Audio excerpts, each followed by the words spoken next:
Bible అనే పరిశుద్ధ గ్రంథం నీ చేతిలో ఉన్న జీవ గ్రంథంలో ప్రభువైన యేసుక్రీస్తు వారు మాట్లాడిన ప్రతి మాట ఉంది.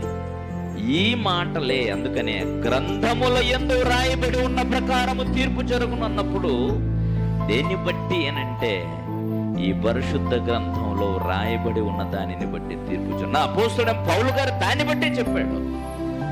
నా సువార్తను అనుసరించి ప్రభువైన యేసుక్రీస్తు దినమున మనుషుల రహస్యములను విమర్శించే సమయమున ఇలాగే నా సువార్తను అనుసరించి, అంటే అపోస్తులు తండ్రి అయిన దేవుడు చెప్పిన సందేశం ప్రభువైన క్రీస్తు తీసుకొస్తే, క్రీస్తు అపోస్తులకు ఇస్తే, పరిశుద్ధాత్ముడు అపోస్తులు నేర్పిస్తే, వాళ్ళు ప్రకటించినటువంటి సువార్త ఏదైతే ఉందో ఆ సువార్త ఎక్కడుంది? బైబిల్లో ఉంది. ప్రభువైన క్రీస్తు ప్రకటించినటువంటి ఆయన మాట్లాడిన మాటలు 4 సువార్తల్లో ఉండగా,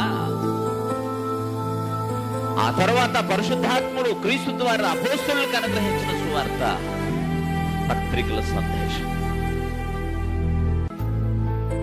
రోమీయులకు రాసిన పత్రిక దగ్గర నుంచి యూదా పత్రిక వరకు ఆయన రాయించినటువంటి సందేశం అంతా అపోస్తలుల సందేశం, క్రీస్తు సందేశం. ఆ సువార్తను అనుసరించి, ఆ వాక్యమును అనుసరించి, ఆ గ్రంథము యందు రాయబడి ఉన్న దానిని బట్టి ఏం జరుగుతుందంటే తీర్పు జరుగును.